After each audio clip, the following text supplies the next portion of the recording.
नमस्कार, मैं Mohan Dubey. VSRS news में आप सभी का स्वागत है।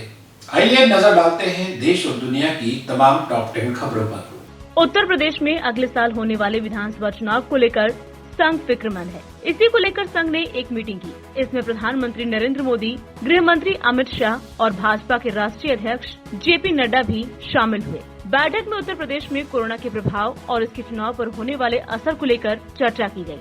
सूत्रों के मुताबिक दिल्ली में हुई इस बैठक के बाद पार्टी और संगठन स्तर पर बड़े फैसले लिए जा सकते हैं, ताकि उत्तर प्रदेश में होने वाले चुनाव से पहले पार्टी की छवि को पहुंचे नुकसान की भरपाई की जा सके। इस बैठक में संघ प्रमुख दत्तात्रेय होसबोले, उत्तर प्रदेश में संगठन के प्रमुख सुनील बंसल भी शामिल थे। सूत्रों के मुताबिक कोरोना के चलते भाजपा की जो छवि लोगों में बनी है, उस पर गंभीर चिंता इस बैठक में जाहिर की गयी। केंद्रीय स्वास्थ्य मंत्री डॉक्टर हर्षवर्धन ने देश में कोरोना वायरस संक्रमण की स्थिति पर मंत्रियों के 27वें समूह की बैठक की अध्यक्षता की।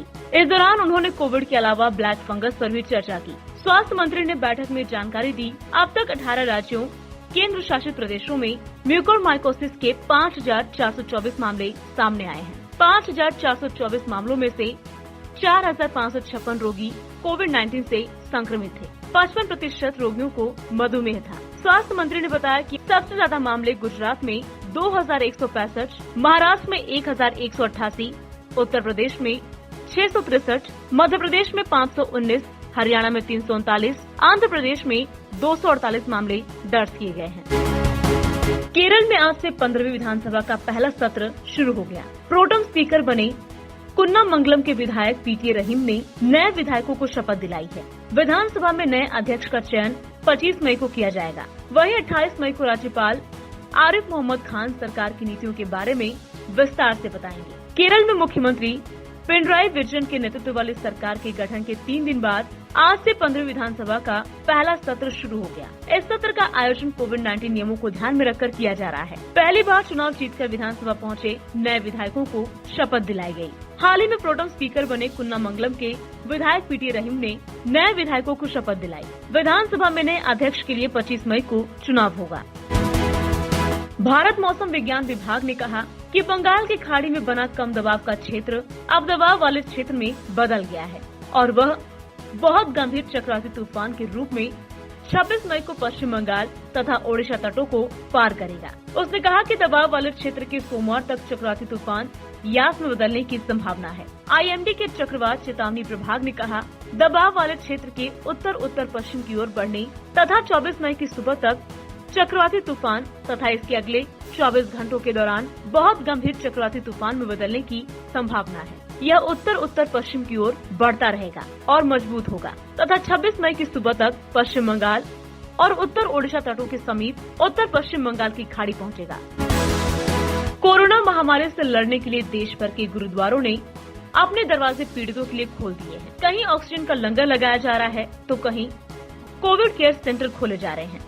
इसी बीच गुरुद्वारा तख्त श्री हजूर साहिब ने बहुत बड़ा ऐलान किया है। इसकी प्रबंधक कमेटी ने ऐलान किया है कि उनके पास पिछले 50 सालों में जितना भी सोना दान में आया है वो उसे नांदेड़ में एक अस्पताल और मेडिकल कॉलेज बनाने के लिए दान करेंगे। गुरुद्वारे की प्रबंधक कमेटी ने बताया कि वर्तमान में नांदेड़ के लोगों को इलाज के लिए मुंबई या फिर हैदराबाद जाना पड़ता है, इसलिए यही एक आला दर्जे का अस्पताल बन जाने से यहाँ के लोगों को दूर दूर नहीं जाना पड़ेगा, बल्कि बाहर से लोग यहाँ इलाज करवाने आएंगे। बिहार में फिलहाल जारी लॉकडाउन को 1 हफ्ते के लिए बढ़ा दिया गया है। मुख्यमंत्री नीतीश कुमार ने सोशल मीडिया पर इसकी जानकारी दी है। उन्होंने कहा, लॉकडाउन का अच्छा प्रभाव पड़ा है और कोरोना संक्रमण में कमी दिख रही है, इसलिए बिहार में 25 मई के आगे 1 सप्ताह के लिए यानी 1 जून 2021 तक लॉकडाउन जारी रखने का निर्णय लिया गया है। CM नीतीश कुमार ने इसके पहले सोमवार को क्राइसिस मैनेजमेंट ग्रुप की मीटिंग में कोरोना की वर्तमान स्थिति की समीक्षा की। फिर उन्होंने बिहार के दोनों डिप्टी CM और अन्य मंत्रियों के साथ भी वर्चुअल मीटिंग की। लॉकडाउन के तीसरे चरण की गाइडलाइंस आज शाम 4 बजे मुख्य सचिव, विकास आयुक्त और DGP जारी करेंगे।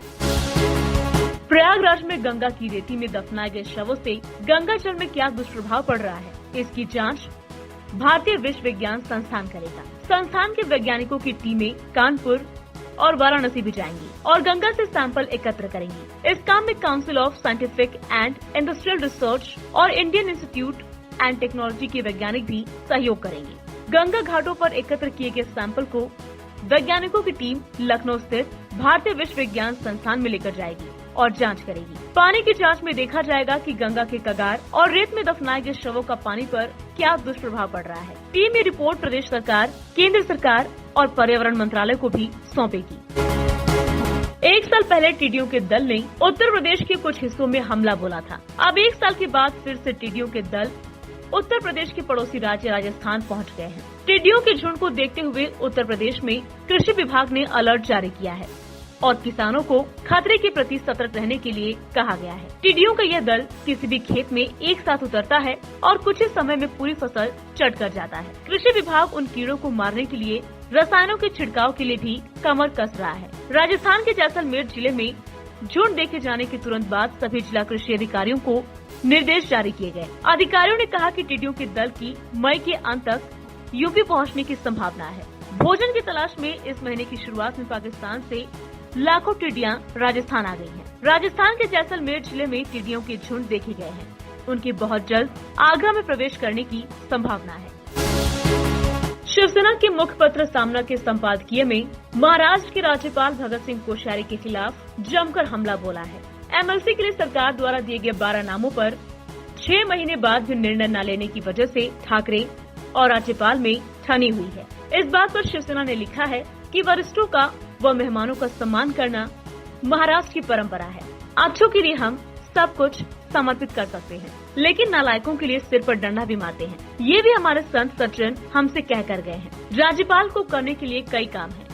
फाइलों पर बैठे रहने की बजाय ये काम करने से उनका नाम रोशन होगा। सामना ने लिखा है कि महाराष्ट्र के मंत्रिमंडल ने विधान परिषद में 12 सदस्यों को मनोनीत करने की सिफारिश की। इस सिफारिश को 6 महीने बीत गए। राज्यपाल निर्णय लेने को तैयार नहीं है।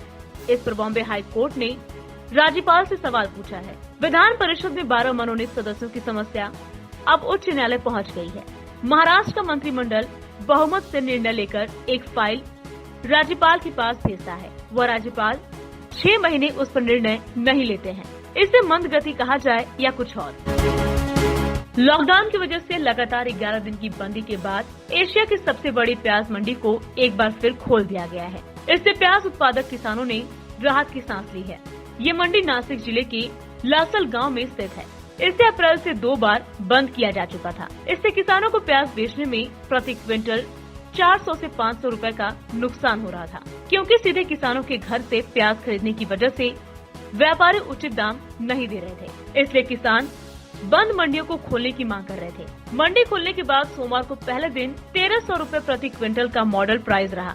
पहले दिन यहां 4000 क्विंटल प्याज की आवक हुई। लासल गांव मंडी में रोजाना 1 से 1500 किसान अपने प्याज बेचने आते हैं। मंडियों के खुलने के बाद किसानों को उम्मीद है कि उन्हें कम से कम 2000 रुपए प्रति क्विंटल तक का रेट मिलेगा।